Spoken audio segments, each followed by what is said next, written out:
바울은 로마서 말씀을 마무리하면서 오늘 본문 이전에 16장 1절에서 16절까지 바울의 동역자들에게 문안 인사를 건넵니다. 그렇게 축복하며 훈훈하게 끝낼 줄 알았는데 갑자기 날카로운 권면을 하고 있습니다. 바울이 편지를 마무리하면서 마지막으로 끝까지 당부하고 싶었던 그 권면은 무엇이었을까요?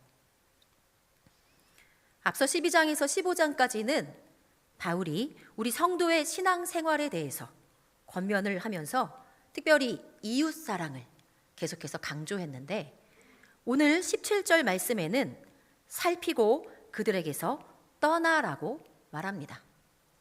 사랑으로 감싸 안지 못하고 떠나야 할 우리의 이웃이란 대체 누구를 말하는 것입니까? 17절에 보면 너희가 배운 교훈을 거슬러 분쟁을 일으키거나 거치게 하는 자들이라고 합니다. 로마서의 구성을 보면 16장까지 있는데 1장부터 11장까지는 복음의 교리에 대해서 말씀하고 있지요. 한마디로 한다면 네 글자, 이신칭의. 오직 죄인은 믿음으로 말미암아 구원에 이르러서 하나님과 화해를 이루게 된다.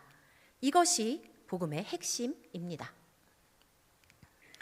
그리고 이제 12장에서 15장까지는 복음의 실천편으로 그렇게 의롭게 된 구원받은 그리스도인들은 어떻게 신앙생활을 해야 하는지 바울이 구체적으로 권면을 하고 있는데 그 핵심은 바로 하나님의 백성 그리스도인들은 연합과 일치를 이루어야 한다는 것입니다. 한마디로 하나가 되어야 한다. 그리스도를 통해서 개개인들이 하나님과 연합하고 그리스도를 믿는 믿음을 통해서 유대인과 이방인이 연합하고 그리스도의 몸된 교회 안에서 하나님과 온 인류가 일치를 이루어야 한다는 것이 바울 신학의 핵심이고 로마서의 중심입니다. 연합, 일치, 하나됨. 우리는 사실 각자의 믿음으로 구원에 이르지만 하나님은 우리를 공동체로 부르셨고 관계 안에서 성장하도록 만드셨습니다. 우리 예수님도 십자가에 달려 죽으시기 전에 남은 제자들의 하나됨을 위해서 간절히 기도하시지 않았습니까? 바울이 앞서서 26명의 동역자들의 이름을 낱낱이 나열하면서 인사를 하는 것도 그저 그냥 고마운 마음 전하고자 훈훈하게 나열하고 끝내는 것이 아니라 그 그리스도 안에서 은혜와 화해를 통해 우리 모든 교회가 하나 되어야 함을 강조하기 위함이었습니다. 26명의 그 명단 중에는 유대인도 있고 이방인도 있고 남자와 여자가 다 섞여 있어요. 모두 인종, 계층, 출신, 성별 다 다르지만 그리스도를 믿는 믿음 안에서 함께 교회를 세워나가는데 모두 수고한 우리의 동역자들이기에 우리 교회가 하나 되어야 함을 계속해서 당부하고 싶은 바울의 마음이 담겨 있는 것입니다. 그런데 주님의 몸된 교회를 하나 되지 못하도록 분쟁을 일으키는 자들이 있습니다. 바로 거짓 교사들입니다. 바울이 이 서신을 쓰고 있던 당시에 로마 교회에 거짓 교사들이 너무 많아서 로마 교회가 어려움을 겪고 있었는지 아니면 바울이 이 로마서를 고린도에서 썼는데 우리가 알듯 고린도 교회에는 아주 많은 문제들이 있었습니다. 특별히 이단, 여러 분파로 골머리를 앓고 있었는데 그 고린도 교회를 타산지석 삼아서 예방 차원에서 너희 로마 교회도 이렇게 예비하라 권면했는지 명확히 알지는 못하지만 분명한 것은 바울은 거짓 교사들에 대해서 교회가 단호하고 분명한 태도를 취해야 한다고 강력하게 권면하고 있다는 것입니다. 이 거짓 교사들의 특징이 있습니다. 첫 번째, 다른 교훈, 다른 복음을 전한다는 것입니다. 당시 초대교회에 여러 이단들이 있었는데 대표적인 두 부류의 이단이 있었습니다. 하나는 영지주의자들, 그리고 하나는 유대교적인 열심주의자들이었습니다. 영지주의자들은 우리 기독교가 믿는 기본적인 핵심 진리를 다 믿지 않습니다. 예수님의 성육신, 부활을 거부하고 믿음을 통해 구원받는 것이 아니라 알물 통해서, 깨달음을 통해서 구원받는다고 가르쳤습니다. 그리고 유대교적인 열심주의자들은 우리가 알듯이 믿음이 아닌 행위로 구원받는다고 가르쳤습니다. 바울이 예수님을 믿는 믿음으로 구원받는다고 계속해서 가르쳐서 이제 그 믿음 신앙으로 자라고 있는데, 아니야, 믿음으로는 부족해. 여전히 행위가 중요해. 율법을 지킴으로, 행함으로 구원받는 거야 하면서 성도들을 미혹해 했다는 것이지요. 초대교회부터 오늘날 교회에 이르기까지 정말 수많은 이단의 세력들이 여전히 끊임없이 왕성합니다. 이쪽 세력이 조금 사그라든 것 같으면 어느새 또 신흥 종교 세력이 또 올라오고 있고, 정말 말도 안 되는 여러 이단들이 우리 성도들을, 교회를 얼마나 미혹하게 하는지 모릅니다. 지금도 순진한 우리 사람들이 이단 세력에 빠져서 하루아침에 그 인생이 송두리째 무너지고 그 가정이, 가문이 만신창이가 되었다는 이야기들을 우리가 심심치 않게 듣고 있지 않습니까? 우리의 주변 교회들도 한둘의 이단 세력이 들어와서 하루아침에 교회가 나뉘어지고 무너졌다는 이야기들을 우리는 많이 듣고 보고 있습니다. 그런데 이제 한 발 떨어져서 볼 때는 참 이해가 안 가죠. 어떻게 저런 교주 밑에서, 저런 말도 안 되는 교리 밑에서 빠져드는 걸까? 우리는 의아하지만, 그런데요, 속아 넘어가고 빠져드는 것이 오늘 18절 말씀에 그들은 교활한 말과 아첨하는 말로 다가와서 순진한 자들을 미혹한다는 거예요. 거짓 교사들의 두 번째 특징, 말을 잘한다는 것입니다. 유창한 말, 그럴듯해 보이는 멋있는 말, 또 성경이 풀리지 않는 난제들을 짜맞추기로 해석을 해서 대단한 핵심인 양, 대단한 발견인 양 내밀어서 낚아채는 말, 또 아주 입안의 혀처럼 온갖 아첨과 위로와 칭찬과 격려로 사람의 마음을 값싸게 사는 말. 이런 현란한 말로 미혹하는 거짓 교사들의 세 번째 가장 중요한 특징이 있습니다. 18절 말씀처럼 그들은 결국 우리 주 그리스도를 섬기지 아니하고 다만 자기들의 배만 섬기는 자들이라는 것입니다. 그들은 그리스도가 주인이 아니라 자기가 주인이기 때문에 결국 복음을 구실 삼아서 자기의 욕심을, 사리사욕을 채우기에 급급한 목적을 가지고 있다는 것입니다. 결국 그들의 목적은 사탄이 배후 세력이기 때문에 교회가 하나 되지 못하도록, 하나님과 가까이 하지 못하도록 성도와 교회를 흔들어서 무너뜨리는 것입니다. 연합과 일치를 파괴하는 것이죠. 여러분, 우리가 교회 공동체 안에 함께 있다고 모두가 다 그리스도 안에 있지는 않습니다. 알곡과 가라지가 섞여 있지요. 그래서 바울은 모두가 깨어서 그런 자들이 있는지 살피라고 권면합니다. 그냥 나한테 잘해준다고, 외적으로 많은 매력이 있다고, 사람이 좋다고, 누구보다 열심히 헌신한다고 무턱대고 믿고 따를 것이 아니라 그 사람이 전하는 복음이 진정 바른 복음인지, 그 중심 사상이 그리스도 중심인지 깨어서 경계하며 살피라고 권면합니다. 그리고 만약 그것이 다른 복음이 확실하다면, 거짓 교사가 맞다면 가차없이 돌이켜서 떠나라고 말씀하고 있습니다. 함께 섞이지 말라는 거예요. 그들이 우리 교회를 흔들도록, 무너뜨리도록 그 틈을 조금도 내어두지 말라는 것입니다.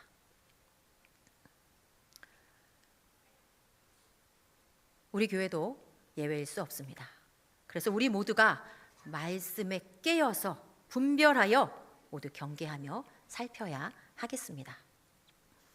지금도 왕성하지만 한참 전에 신천지가 굉장히 큰 이슈가 되었던 때가 있었습니다.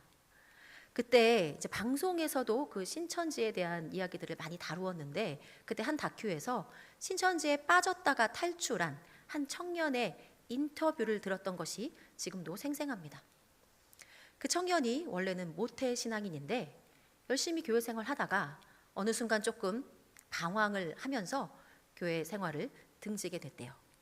그런데 그러다가 대학에 가서 이제 친구를 만났는데, 친구를 따라서, 항상 시작은 이렇지요, 우연히 친구 따라서 신천지에 들어가게 되었다는 겁니다. 근데 이제라도 좀 신앙생활을 열심히 해봐야겠다 결심을 하고, 그 친구가 굉장히 열심히 생겨서 누구보다 성경 공부에 특심을 가지고 임했다고 합니다. 열심히 거기서 배우는 그 성경 공부를 하다 보니 어느 순간 깨달았대요. 아, 이거 가짜구나. 이거 말도 안 되는 진리를 얘기하고 있구나. 알겠더래요. 진리가 아니라는 것을. 또 듣고 배운 가닥이 있어서 본인이 판단을 했다고 합니다. 그런데 진리가 아닌 걸 분명히 알았지만 빠져나올 수가 없었다는 거예요. 아니, 빠져나오기가 싫었다는 겁니다. 이게 분명히 머리로는 진리가 아닌 것을 알고 있지만 내 옆에 있는 지체들이, 그 함께하는 공동체가 너무나 나에게 따뜻하고 달콤해서 이 공동체를 잃어버리고 싶지 않았다는 겁니다. 내 부모보다, 내 형제보다, 내 가족보다 나를 더 이해해주고, 나를 살펴주고, 입안의 혀처럼 나를 위로해주고, 격려해주고, 도와주고, 함께 해주는데 그냥 계속 거기에 머물고 싶었다는 것입니다.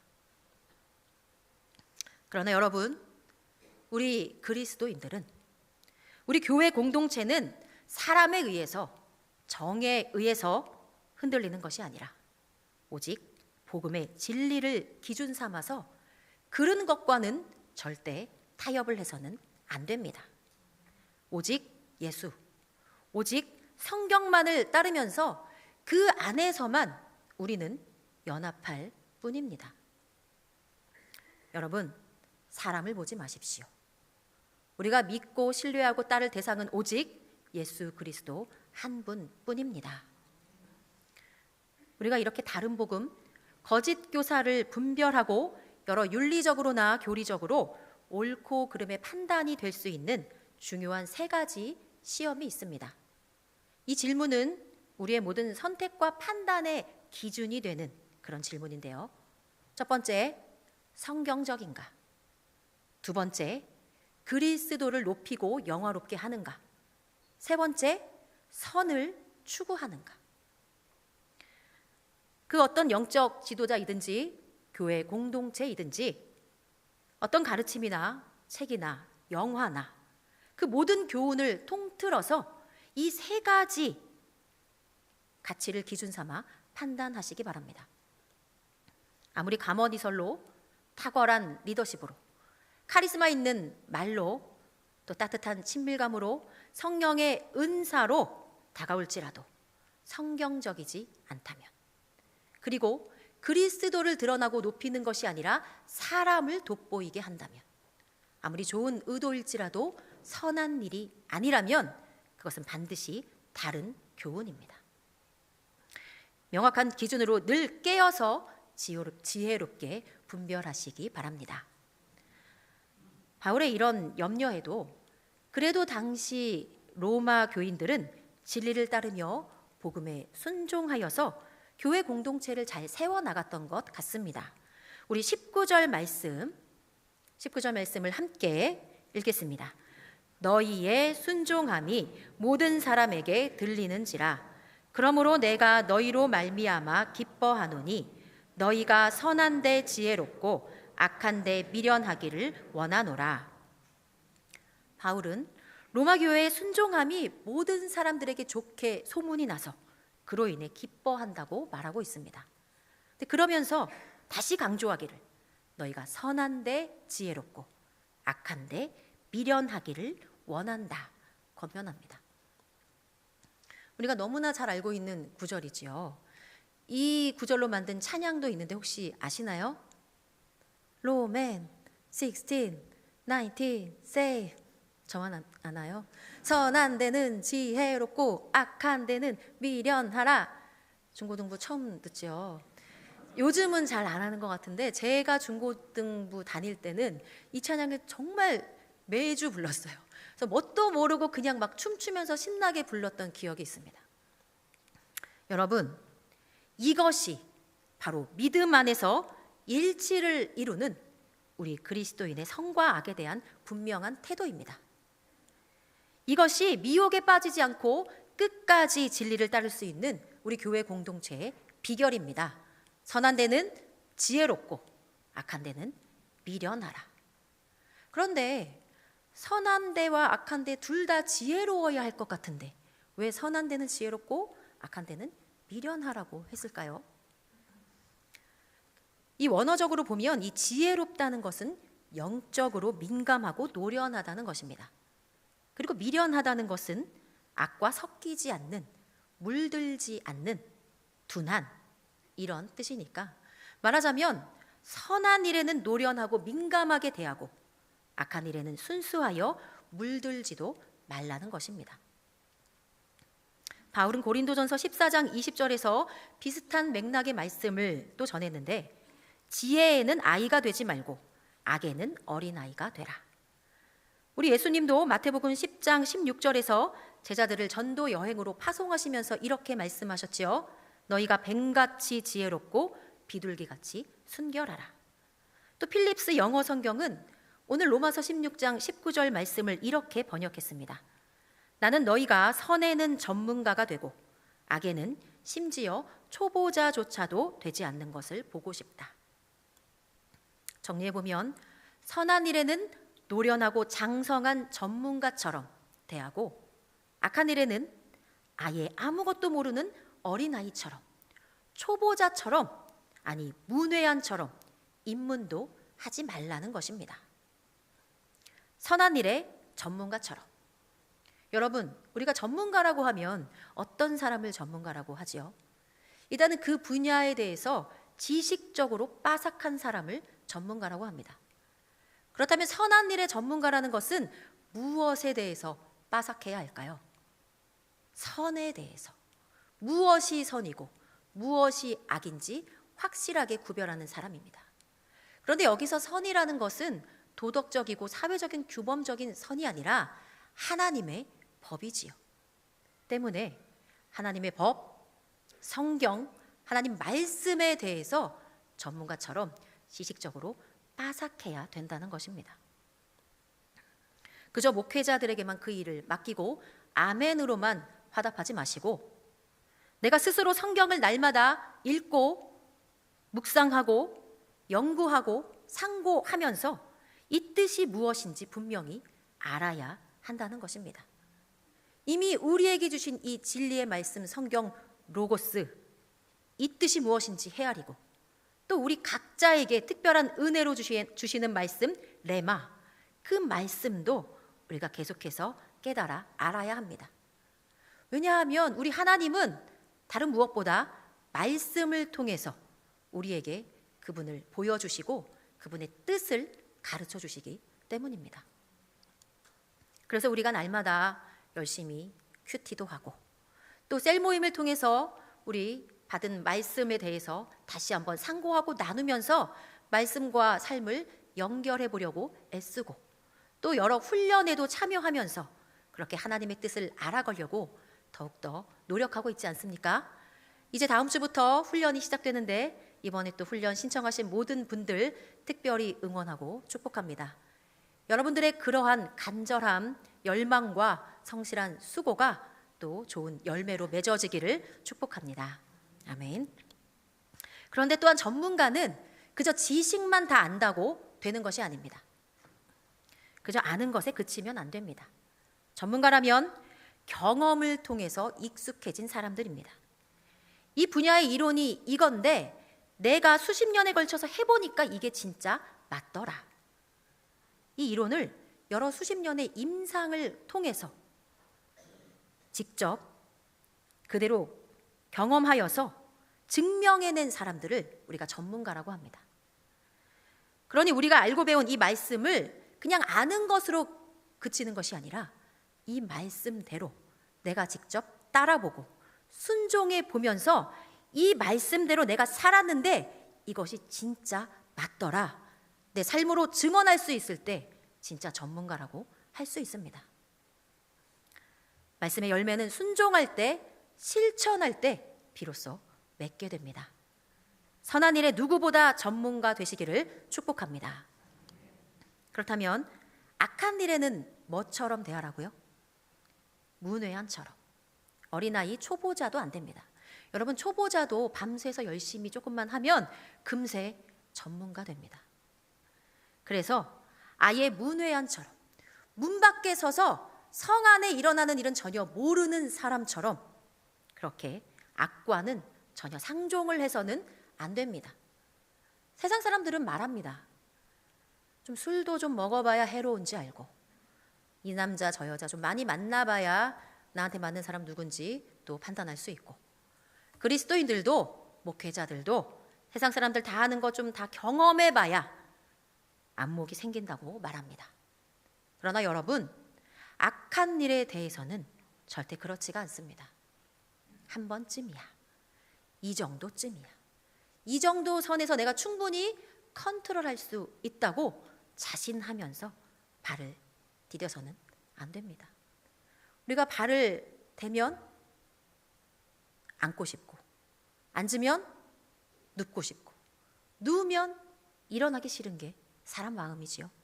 또 만물보다 부패한 것이 사람의 마음입니다.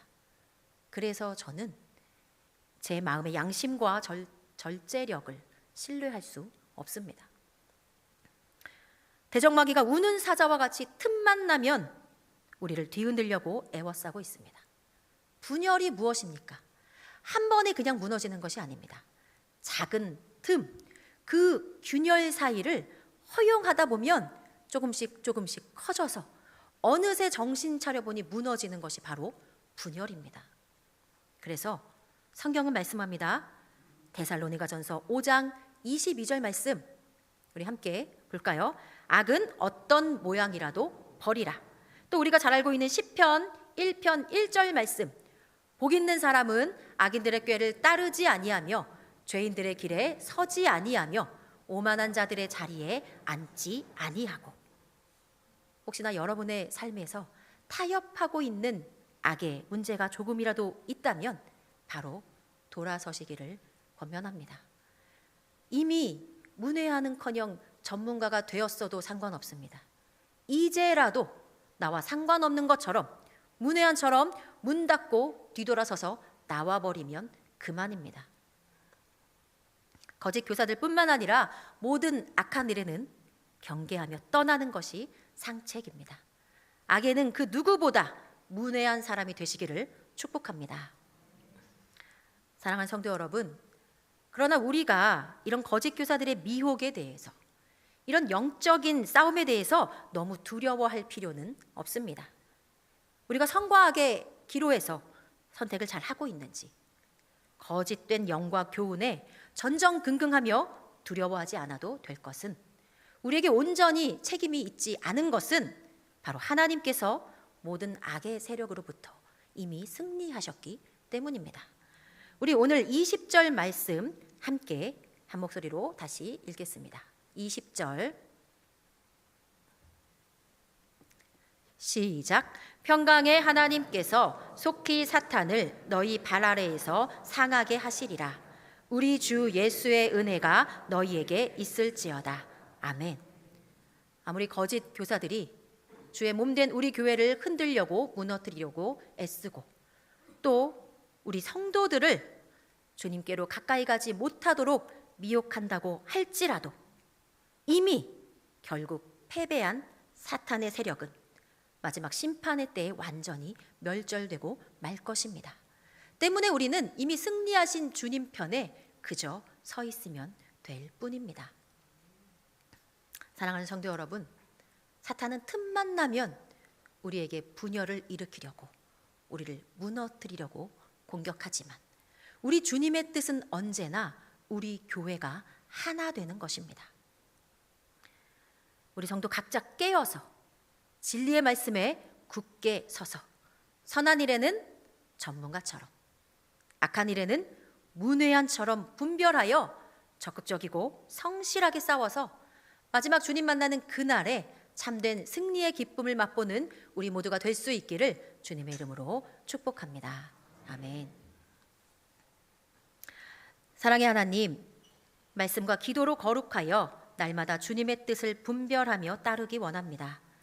각자 동일한 부지런함을 가지고 깨어서 진리를 분별하게 하시고 주님과 같은 생각, 같은 뜻을 품어 주님 안에서 연합과 일치를 이루는 우리 공동체가 되게 하여 주옵소서. 선한 데는 지혜롭게 하시고 악한 일에는 미련하게 하시며 날마다 거룩한 삶을 쫓는 우리의 복된 삶이 되도록 성령님 인도하여 주옵소서. 사랑합니다. 예수님의 이름으로 기도드립니다. 아멘.